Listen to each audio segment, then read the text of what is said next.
We all basically use Wikipedia, right? It's a great starting point, even for scientific topics. But the reliability of it depends on all of us doing a part to help edit. Wikipedia can be a really great resource, especially as like a starting point. And as scientists, we often have enough of a background to then, like, if something's off or whatever, we look further. We use the Wikipedia as like a starting point to find links and find the basic information. And if there's something that's kind of pretty close to being right, but not totally right, well, it's not that big of a deal because then we go further.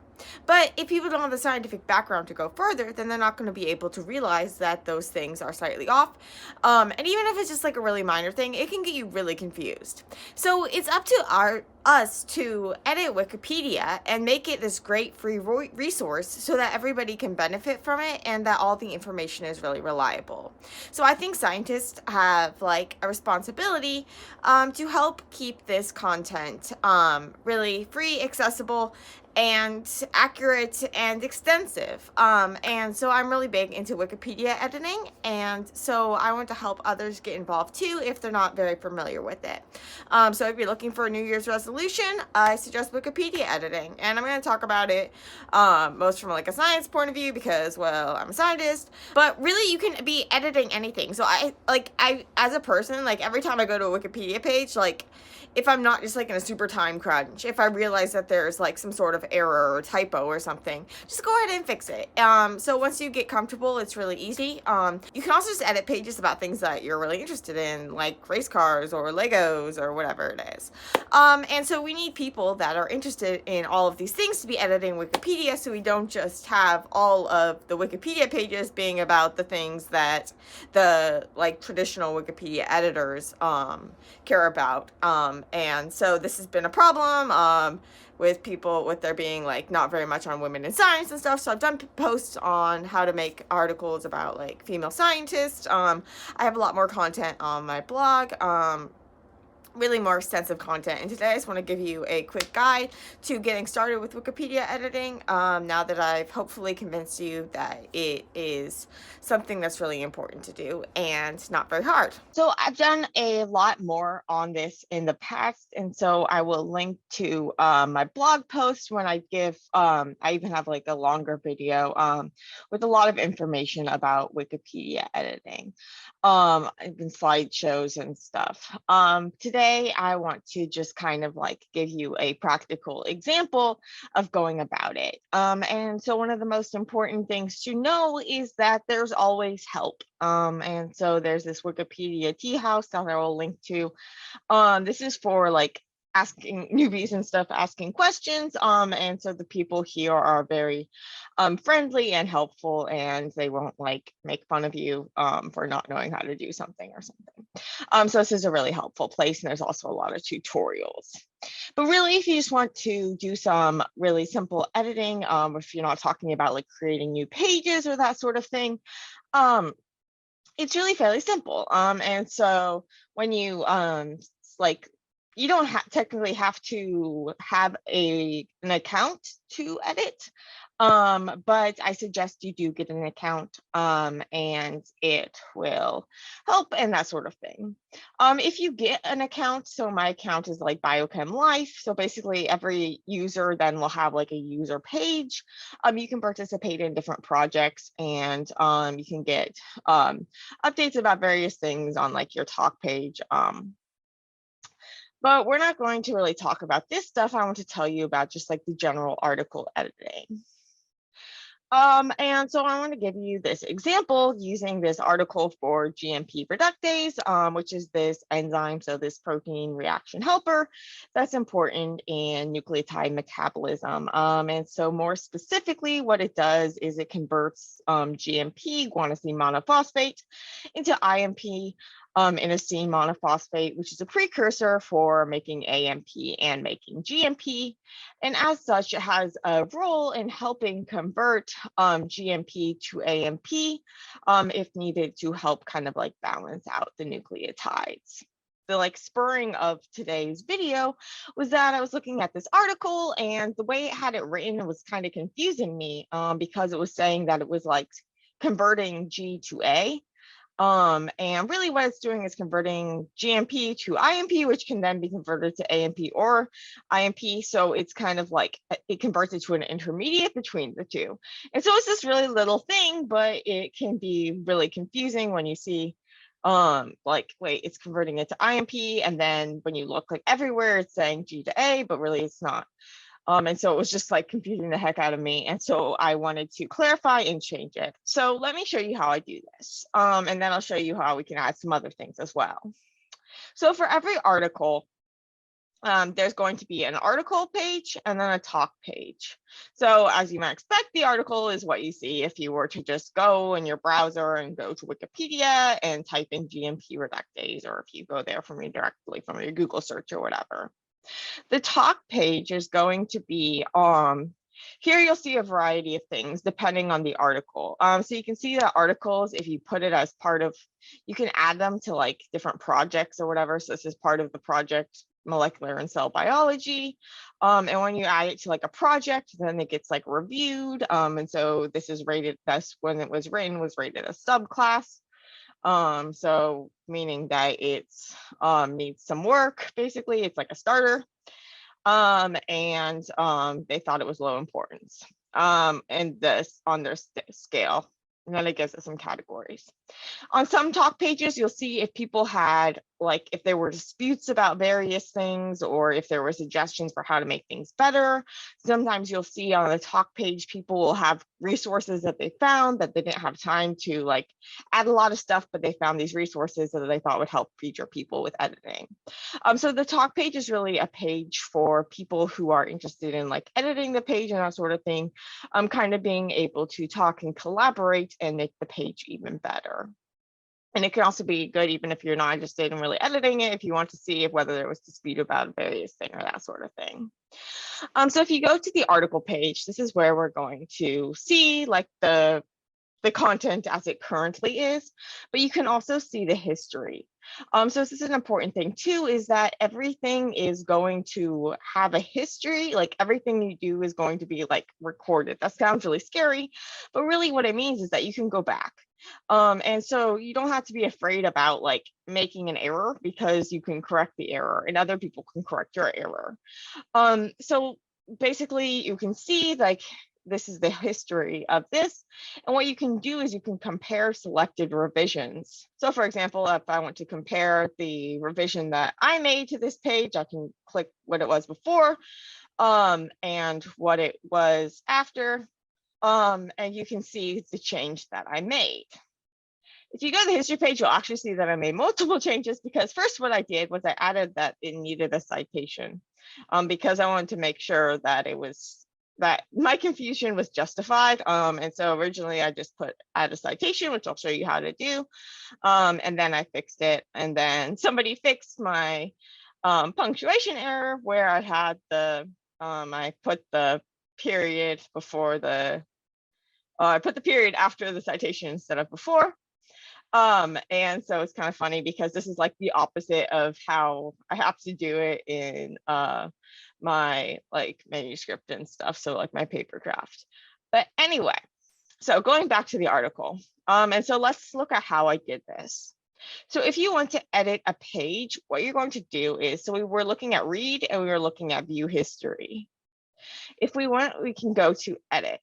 If we want to change something, and note that you can also edit. So that's if you want to edit like at the page level. You can also edit like in individual blocks. So like if I were to go into this structure paragraph, I can edit it directly from here. But let's just do it at the page level like this. So you have a couple of options. So if you go to this little pencil thing, basically you can go, there's like a visual editing and there's a source editing. So the visual editing is like you would see with like a text editor for the most part. There's also source editing, and this looks more like weird codey stuff. There's some things in the source editing that you can't do in the visual editing. And there's other times when you might want to be using the source editing instead of the visual editing. But it's often simpler to, especially if you're starting out, if you're not familiar with the like wiki text type stuff. to use the visual editor. So the first thing I did was like I added that citation needing flag while I was looking into things. And so because I didn't know if I would have time to actually change it right then.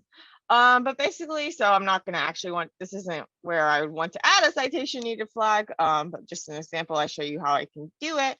So that's going to be a template. So you can insert template, citation needed, and you can add the citation needed, and you can even add a reason. If like the article itself is missing a bunch of citations and not just like a single statement, you can actually add at like the page level missing citations or more citation needed. So yeah, if you search whatever, you can usually find these things. And so that'll add it to the page, and the page will be flagged, and then people can help. Note that there's also like a lot of bots helping with the editing. So if there are problems with links or that sort of thing, they can often get fixed out pretty easily. And there's also people watching for vandalism. So if that sort of thing happens, it can get reversed. So let's look at let's just do like a super simple edit. So here you can see there's like an extra space here. So I can just go in now that I'm in editing mode. I can backspace, remove that space, and I want to publish my changes. So every time you make changes, you want to add some sort of edit summary. And so you can just say like fix typo. If it was something more substantial, you would want to add something more substantial. So when someone's looking in that view history, if they don't want to directly like compare the revisions, they can easily, more easily see what was changed. There's some like common ones that you can use as well if you are not sure what to write. And so this is a minor edit.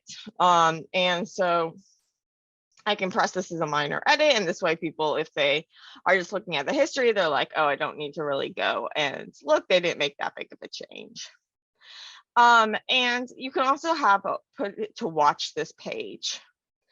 So you can set a time for that if you want. So basically this means that you will get like an email or an alert depending on how you have your account set up, so that you'll be notified if someone makes further changes to the page.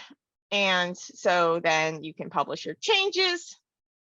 And now if we go to our edit, now if we go to our view history, we can see that we've made that change. Okay, let's go back and make some other edits. Okay, so one thing is, let's talk about how we can add these like links, these like hyperlinks to other pages. And so you might be wondering if you're reading this, okay, well, what's XMP? So XMP is I can never spell things. Xanthocene 5' monophosphate, and I'm guessing that they have a page for this. So if you go to this like chain link, you can add a link.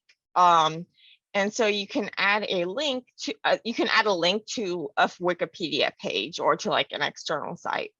And so it'll automatically like search for it in Wikipedia. And so you can see, okay, well, here we go, xanthocene monophosphate. Now I can add this link. Now, if people go to this article, in addition to now knowing that what it stands for, they can click on the link and get more information. So let's do a couple other edits as well. So there's some information about the structure. Let's add a little information about the mechanism as well. So we can probably, just because it's a short article, we can combine these. So structure and mechanism. Note that if we were to go to the source editing mode, these different sections, basically they have these like, you can add a new section with these like equal lines. So there's a whole bunch of different like wiki code type things that you can learn how to do in order to set this up. If you are unfamiliar, you can just basically copy and paste from another entry and change the things. So I've been curious about how this enzyme works, and I found this paper that explained how it's this two-step mechanism. So to make it easier, I've already written the sentence that I want to add. And so now I'm just going to copy and paste it. And now I want to add my source. It's really easy to add your sources. Basically, all I have to do is put in the link and it should be able to find it. You can also use like the article DOI, various ways. And so here, instead of pressing that little chain link, you're going to put cite. And you can do automatic. You can put in like an article name, a DOI, all sorts of different things, and it should be able to find it, hopefully. Yep, there we go. It found the article, and now I can insert it. Sometimes you'll have to like fix a date or something. And if you do that, then you can press edit, and it'll, if it has like something in red or that we need to fix, you can just press edit, and then you can change those things. And now we have this information about the reaction. I found this other great article that was discussing this, and it was also talking about how this GMPR is similar in its mechanism to inosine monophosphate dehydrogenase, or IMPDH, which is actually going to convert IMP into XMP, which can then be converted by GMPS, so GMP synthetase into GMP. And so with GMPR, we're going in this direction. With with IMPDH and followed by GMPS, we're going in this direction with this XMP intermediate. So don't worry about the biochemistry if you're not interested about it. If you are interested in it, then you can go find that link on the Wikipedia page. But basically what this GMPR is doing is it's going to remove this amino group, and it's going to then it's in this 2 steps where it removes this as ammonia and then does a hydride transfer from NADPH to take this to an H, so you get this IMP, which can then be converted to AMP or XMP followed by to GMP. So this AMP pathway involves an intermediate as well. But the basic idea is that these are kind of like opposing pathways. And so they are going to be inversely regulated. And so I'll add that part too. But first I just want to say that they have similar mechanisms. So if I go back to our Gmp reductase page, I'll put in this sentence that they have similar catalytic mechanisms, but different structural dynamics. And now I need to cite this as well. And so I will do the same thing that I did before. I will insert the cite, do this automatic citing. It'll find this reaction, and then I just need to insert. And there we go. And now I will put that added information about mechanism. I should probably put, first let me change this. We'll just put catalytic mechanism. Okay.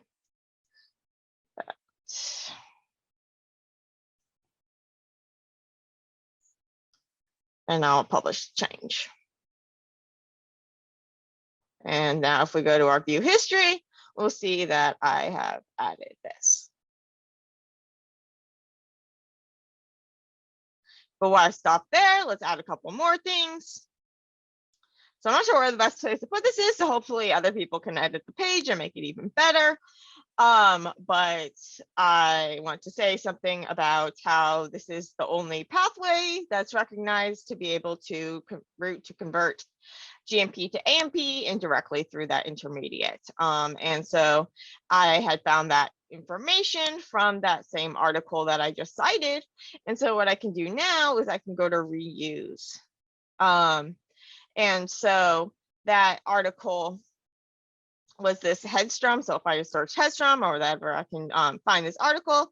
And now I just need to reuse it, and it'll be put in here. Then I can connect this to the sentence that was already here that was talking about how it's regulated, and the one that we added that XMP link to. So basically the conversion, how it compares to that.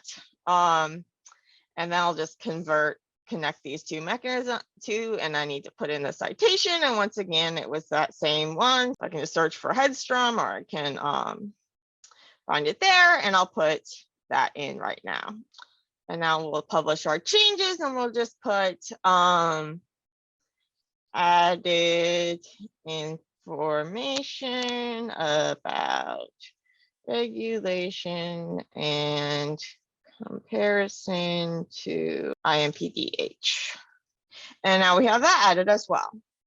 I just want to show you one more thing before we stop, is that let's show how we can add figures, because I think that's really helpful sometimes. So we'll go to edit. And an important thing when we're adding figures is we can't just like add any figures. So like it would be really awesome if I could just add this figure, but it's going to be protected by like copyright laws and that sort of thing. So if I want to find a figure I want to be able to show the difference between IMP and GMP so people can see what we're talking about. If I want, there's different, we can add images from different sources, and there's more information in my page, but they basically have to be like free use. And so one place where you can find these things is Wikimedia Commons. So I actually have a lot of my graphics in Wikimedia Commons. Don't have all of them because I just don't have time to do all of that. But there's, so those are free for people to use. With as long as they say that it was from me and that sort of thing. But anyway, if I search Wikimedia Commons, I want to put GMP and IMP. And here we go. I find this great free image where you can see clearly the difference between GMP and IMP. So we have IMP on top and it's missing this amine group. And then we have GMP, which has this amino group. And so this is going to get removed by this Gmp reductase, and it's going to remove it in a reductive way. So it's adding a hydrogen instead of like an oxidative way where it would be changing this to an oxygen. And so this is the figure that I want to add. And I could have actually found that figure if I was just on the page, the Wikipedia page. If I go to insert, so we saw before how we could insert like a template, like a citation needed template. We're just going to go to this insert an image, and we can search for GMP and IMP. And now we find that figure that we had seen on that other page. And now we can insert this picture. So it's nicely converted. It's nicely, what do you call it? It's nicely linked to the Wikimedia Commons, so you can find those pictures more easily.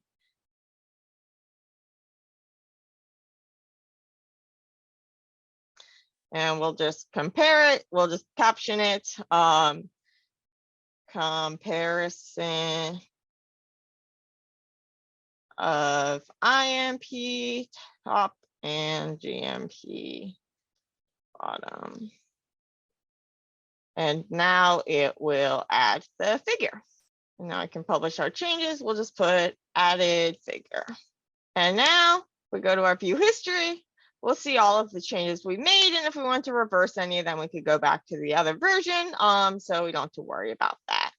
And now if somebody just goes to read the page, they'll see the new stuff that we just added. We'll also add a link to inosine 5' monophosphate dehydrogenase, which has its own page too. So it's really great that you can then provide all these links so that people can find more information. Speaking of providing links, so those were internal links to other Wikipedia pages, but we can also add external links. And often we have these external links like at the bottom. If you're wondering about all of this stuff, it'll like automatically create, if you give it like the information about like a protein name or enzyme name or whatever, you can make these like tables and with these templates. But don't worry about those for now. But if I wanted to add an external link,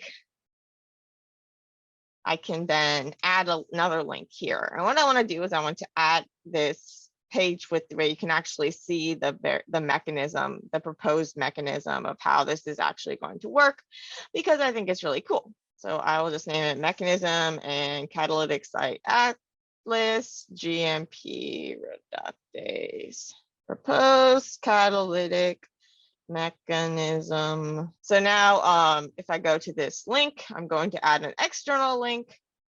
And now it'll have this button telling me it's going to like an external link. And now I can do added external link to proposed mechanism. Now I can publish the changes. And now we've made these changes, and that will hopefully help people better understand what this enzyme is doing. And yeah, one more thing, let me show you how we can add categories. And so categories are going to help people be able to find this article and like link it to other things and stuff. So it's important that you add categories if possible. So we go to edit. We come down to categories, and if we click on this thing, we can see that we can add a category to this page, and then we can search. So this is just, it's like enzyme commission number. So it's like official like enzyme classification number.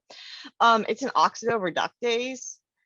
So we can add oxidoreductases and apply the change. And now we have this other category here. And if we want to go here, we can publish our changes. Added category, and this will be a minor edit.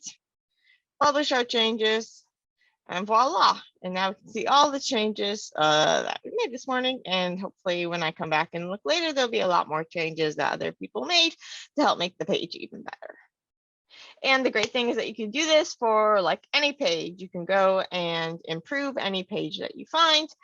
There's a bunch of other things that you could do on this page if you want to help more with this or any other page. A couple of really important things that can come into play, especially when we're talking about like science, is that it's not original research. And so instead of like with science, we're often taught like cite the primary research. But here with Wikipedia, because it's like not a primary research source type of thing. You want to cite people, you want to cite at least review papers or some sort of book or that sort of thing that's saying that these people found this, not just the people themselves saying, hey, I found this. You want to have some sort of kind of like external confirmation, which is really kind of silly in a lot of the scientific senses, because if something's just people saying that these people found things without actually like critically looking and seeing if those people found things, you know, it's just a kind of, it's a thing about Wikipedia that you just have to know, is that you want to be citing not primary research, but primary sources, but like secondary or tertiary sources. So cite review papers, cite books, cite other papers saying those people did something, that sort of thing. Another thing to keep in mind is that you need to avoid conflict of interest. And so you don't want to be just like saying, I found this, and this. And you also don't want to be editing pages about yourself or about people that are close to you. And so more on the editing pages about people and stuff on my blog post. Wikipedia really depends on all of us doing our part, and so I hope that you will take this as one of your New Year's resolutions to try to do some more Wikipedia editing. It can be as little or as big of a time commitment as you want, and every bit really does help. So thank you, and Happy New Year.